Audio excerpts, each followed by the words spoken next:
Good afternoon, ladies and gentlemen. Shalom, I'm David Mencer, Israeli government spokesman for the National Public Diplomacy Directorate here in the office of the Prime Minister. Questions in the chat, please, which we will take after a very, very quick update from me. It's Monday, the 30th of September, day 360 of the October 7th war. Israel's goals in this war remain crystal clear. They are bringing home our hostages, 101 people, men, they are children, they are women, they are the elderly. Let them go now. To dismantle Hamas's capabilities and to enable all Israelis in the north and the south to return home in safety and security. On Yemen, firstly, defending ourselves against the Iranian-directed Houthis in Yemen. As you know, Israel was attacked over the weekend by powerful Houthi ballistic missiles. Yesterday, dozens of Israeli Air Force aircraft set out 2,000 kilometers away.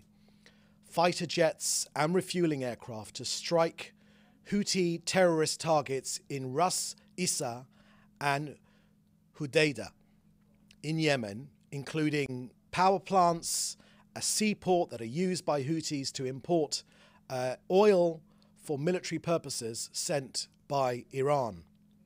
All of our pilots, thankfully, and aircraft returned home safely to their bases. Israel is strong and we are ready. We were caught off guard on October 7th, but the enemies of Israel should know now, not anymore. In Lebanon, with the successful targeting of arch killer Nasrallah deep underground in his bunker. And likewise in Yemen at a distance of almost 2,000 kilometers. This is a multi-arena war. For a year now, since October 7th, we have faced Iran on 7 different fronts. So whether it's defense or offense, there is nowhere that Israel will not reach in defense of this country. There is nowhere that Israel will not reach in defense of this country. Until when? For as long as we are attacked. Israel is in essence a peaceful nation. We will always put our first hand out in peace to our neighbors and to the region. But Israel will not stop until our war goals have been achieved. Next, an update from COGAT and their work coordinating aid into Gaza.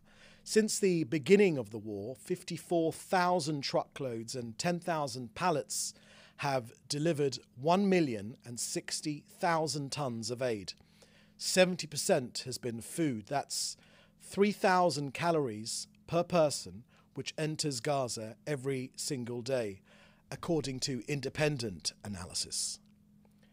And currently, the contents of around 500 trucks are awaiting to be collected on the Gazan side of Kerem Shalom by the thoroughly inefficient United Nations. You can get all the details of Israel's humanitarian efforts on COGAT's website. So that's the end of our quick briefing this today. I'll now take your questions. Please put them in the chat together with your news outlet. Okay, first question here is from David Clement at the News Forum in Canada. Can you provide any comment or additional information about the death of Fatah Sharif Abu Alamin in Lebanon? Thank you for that question, David. Let me share what the information I have with me right now. You can get more from the IDF's Telegram feed where they have all the latest information there. But let me tell you who this was. Just yesterday, the IDF targeted the Hamas leader in Lebanon. He was a Hamas leader in Lebanon, Faith Esharif. He was a terrorist principal and the head also of UNRWA's Teacher Association in Lebanon. So a terrorist and also an UNRWA teacher. He was eliminated in an Israeli airstrike in Lebanon yesterday. So we say loudly and clearly to UNRWA and to its head, Philip Lazzarini, what on earth is a terrorist doing as one of your teachers? Now, we've documented very widely now the crimes of UNRWA, the fact that they are a front for Hamas. This is another example of UNRWA officials actually being terrorists as well, this time a teacher. Next question is from Joel Pollack at Breitbart News.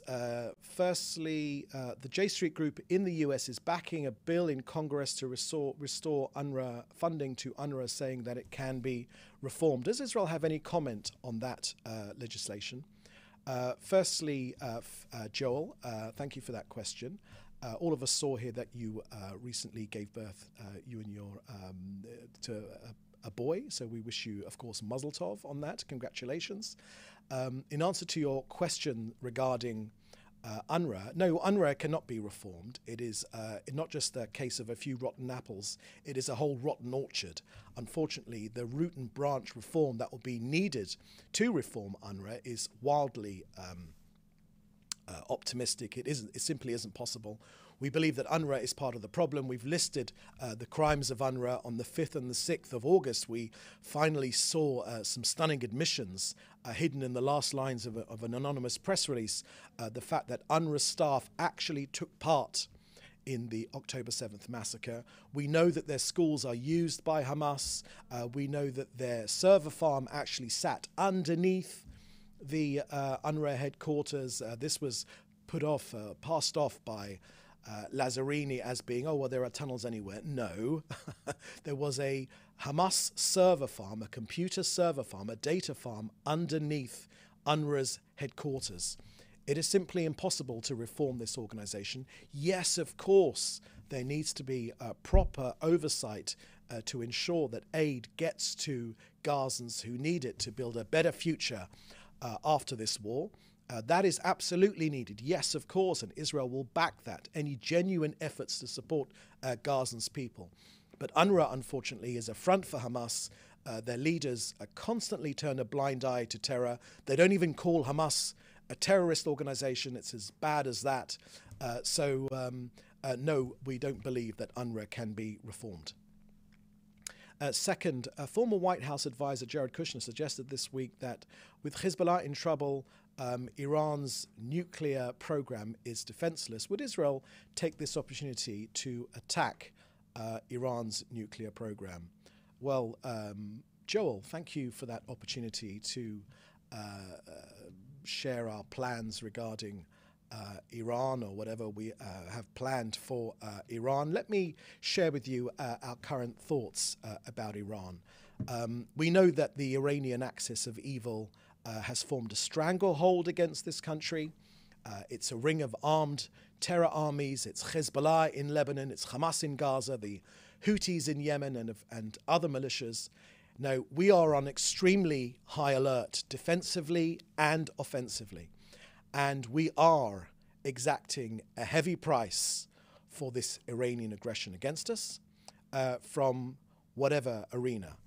Our government is mandated to defend this country, and that is precisely what we are doing. That is what every decent government, any responsible government around the world would do in our position. We live in an extremely dangerous neighborhood. We've had 60 to 70,000 of our people evacuated from their homes, evicted from their own homes, from sovereign Israeli territory. Our mission is extremely clear. It is not controversial. Those people need to be allowed to return home to their own homes in northern Israel. Those children need to be allowed to return to the schools where they've been evicted from for a year now. And our people need to be able to return to their businesses and their livelihoods in our own sovereign territory. This is the very basic element of any government's responsibility to its people, to defend our people. That is precisely what we were doing. Near or far, Israel's capabilities, Israel's military capabilities are formidable. Israel is strong, and we will defend ourselves. Okay, next question is from Mark Weiss from Khan Radio here in Israel. When was the last sign of life from Yahya Sinwar? Thank you for that question, Mark. I haven't got any particular information on that point. Sinwar is an evil terrorist behind the October 7th massacre. No doubt he is looking around at other evil terrorists like Nasrallah right now, and the message will be extremely clear. We believe that the action against Nasrallah will have put pressure on Hamas to make that deal, to release our hostages. Remember, the war would be over in Gaza immediately if Hamas released our hostages immediately, 101 people, let them go now, and laid down its arms. We have already shattered almost all of Hamas's fighting battalions. Sinwar should know what will happen to him if he continues in the way which he is doing. This country has a responsibility to defend itself. Our war aims are very, very clear: to destroy Hamas, its military and governing capabilities. We have shattered the Hamas as a military force, and we will achieve all of our war aims. Next, from David Stout at AFP, Agence France Presse, can you speak about the deployment of troops on our northern border? Thank you very much for that question, David. Let me share with you our responsibility on our northern border. We've been very, very clear about what's going on up there. The IDF is ready for all scenarios. We should be completely clear about that. Israel always acts in accordance with the directives. Our army always acts in accordance with the directives of the goal set by the government. We are a democracy, and Israel's democratically elected government has set about the goal, a clear goal, to get our people in northern Israel home. Now, that requires removing the imminent threat, driving Hezbollah away from our northern border in accordance with United Nations Resolution 1701. It was signed but never implemented, and targeted operations to decapitate the organization's leadership are ongoing. They are happening right now as we speak. It's our duty to defend ourselves. Any country in our position would do the same thing. We've had 9,500 rockets, UAVs and drones from Lebanon. We have no border dispute with Lebanon. We should make that absolutely clear. It is now incumbent on Lebanon's government to remove Hezbollah from its south, to be pushed behind the Litani River, as the United Nations resolutions say, 1559 and 1701, Israel is ready to do whatever is necessary, whether it's through diplomacy or through military action, to get to that objective, to get our people home. Next question is from Cormac from RTE Ireland. What is the likelihood of a ground invasion of Lebanon by Israel? Thank you for that question, Cormac. I've already answered that just a moment ago. Question from Hannah Julian. What can you tell us about the IDF Special Forces incursions into Lebanon, if anything? Does this mean a ground operation is likely soon? Thank you for that question, Hannah. I've dealt with that question about our actions in the north. I've just answered that question. Next question is from Jim Williams at Zenga International News Service in Washington, D.C. Today, in an interview with NBC, retired Admiral James de Freitas, also served as the commander of NATO, said that in the West, many do not understand the power of Hezbollah. Israel must be free to defeat this powerful Iranian proxy, not only free for the safety of Israel, but also for the safety of US and the UA and the EU. Does the Admiral's comments, are they in line with the Prime Minister's comments? Thank you for that question, Jim. Look, on Hezbollah, Israel is prepared both defensively and offensively. Hezbollah's command structure has been eliminated from the leader of the organization to the commanders of its operational arrays. So far, thousands of terror targets in Lebanon have been hit, including strategic weapons located in the heart of the civilian population that Nasrallah put them there. It's a double war crime, hiding their missiles in civilian population inside people's homes. And of course firing at us, at our own civilians from those locations, a double war crime. So that means that Israel is ready immediately now to defend this country. We are defending this country.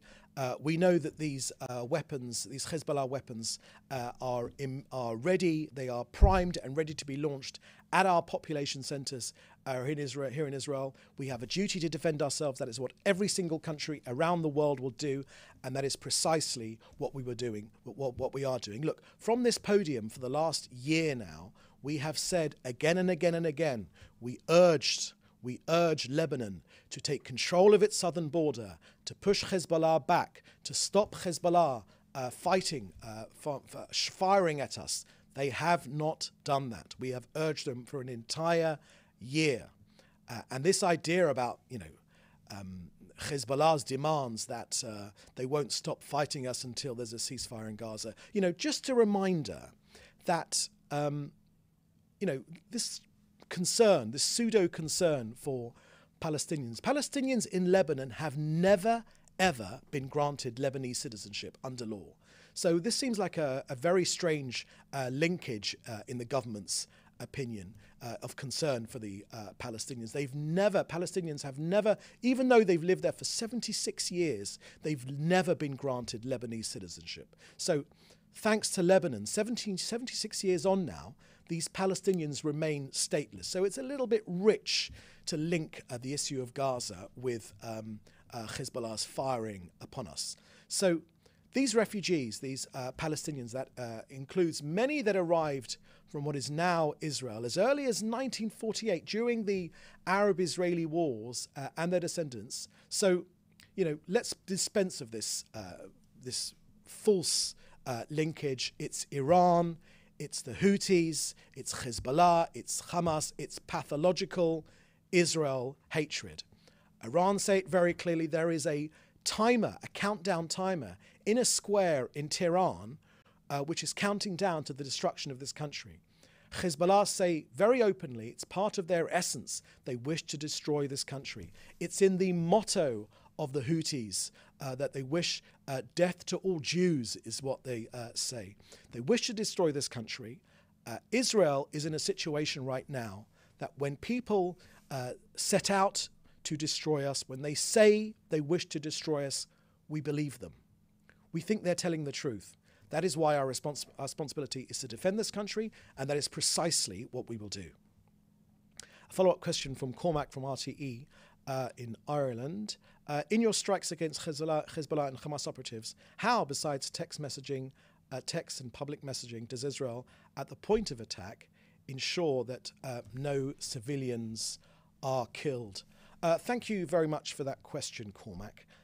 You work for RTE, of course, which is a state-owned broadcaster. And none of us here in Israel have forgotten the fact that very soon after the October 7th massacre, the Republic of Ireland took the decision to back the terrorists rather than the peacemakers. They decided to support the actions of the terrorists by announcing their support for a Palestinian state. None of us here in Israel will forget that. None of us here in Israel also remember that it was Ireland that signed the condolence book for Adolf Hitler. None of us here in Israel also can forget that your population is can be counted, the Jewish population of Ireland can be counted on one hand or a couple of hands and feet. There's a reason for all these. There's a common denominator here. So we'll take no lessons whatsoever from Ireland in their support for terrorism. It is support for terrorism.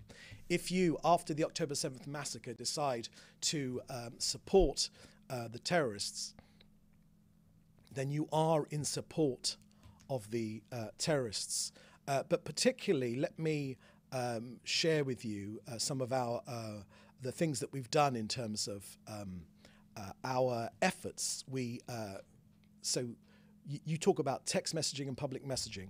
Okay, phone calls, millions of them. Okay, no other country has done this. Absolutely, bar none, no other country has done this in order to limit as much as humanly possible the effect on civilians, while of course remembering that both Hamas and Hezbollah, they want civilian deaths. That's precisely what they desire. They think that will support them in their public relations efforts. That is precisely what they want. So phone calls, millions of them, text messages, leaflet drops, websites. They are also websites and radio broadcasts as well. So even, for instance, the strike against Nasrallah, the arch terrorists, where the element of surprise was, of course, absolutely key. When we struck Nasrallah and the senior terrorists who were with him, that too was done in accordance with international law. Hezbollah has built its central command headquarters underneath residential buildings in the very heart of Beirut. It's in clear violation of international law. So we are, of course, not at war with the people of Lebanon. It's very important to remember that. We have our border with Lebanon is precisely where the United Nations asked for it to be. That's known as the Blue Line. So we're not at war with the people of Lebanon, and civilians are never the target. And wherever is possible, we can and we do give advance warnings, even when it costs us the element of surprise. Now, when it was against Nasrallah, the strike was targeted as much as possible. There are ways which I can't talk about yet in terms of how specifically it was targeted. We aren't able to divulge all of our intelligence capabilities right now, but the message to our enemies across the region should be extremely clear. We can hit our enemies wherever they hide. The IDF is ready both offensively and defensively for any scenario. Okay, I think that looks like the last question. I've taken all the questions, so thank you for joining us. The next briefing will be at the same time tomorrow, so please do stay safe, and in the meantime, thank you very much. Bye-bye now.